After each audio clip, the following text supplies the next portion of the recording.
An American Wake by Rose A. Crow. An American Wake.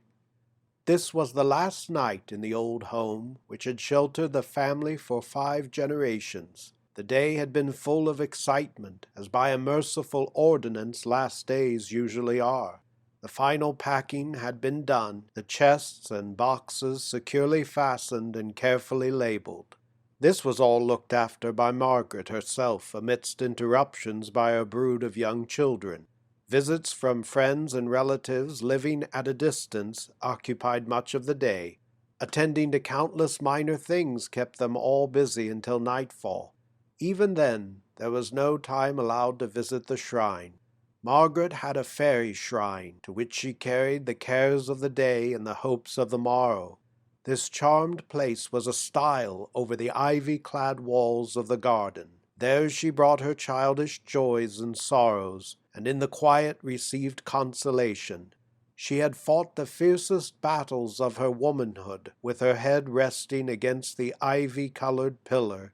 Tonight, when she was parting from her country and friends, there was no time to commune with her silent friend.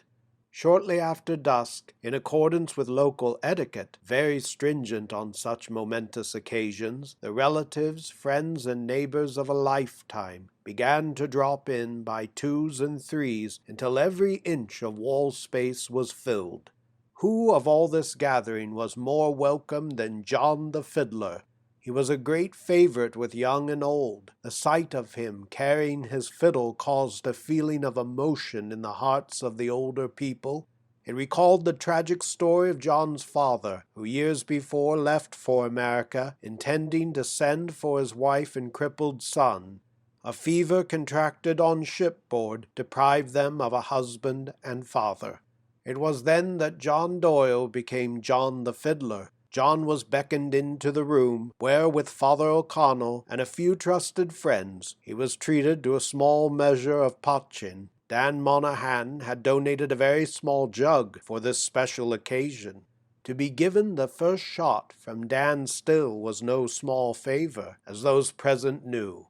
Before taking his seat at the end of the room, John drank Margaret's health, wishing herself and family a safe voyage across the water and a happy home on the prairies of Iowa.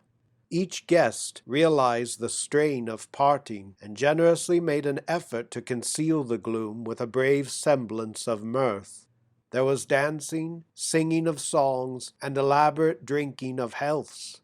With persistent calls for Margaret's brother James, the dancing stopped. The floor was cleared, and he was borne in on the shoulders of the leaders, who had found him leaning against the ivy-covered wall, gazing at the moon, floating over his old home which, alas, he would never see again.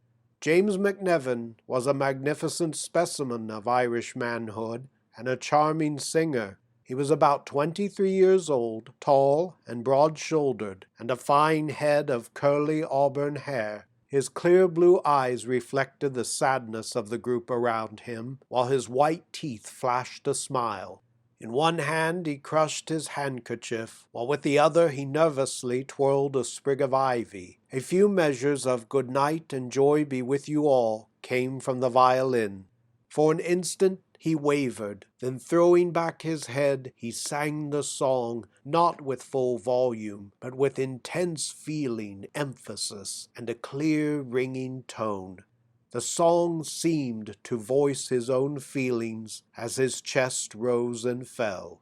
He was no longer just James McNevin, but a pilgrim traveling to a strange country.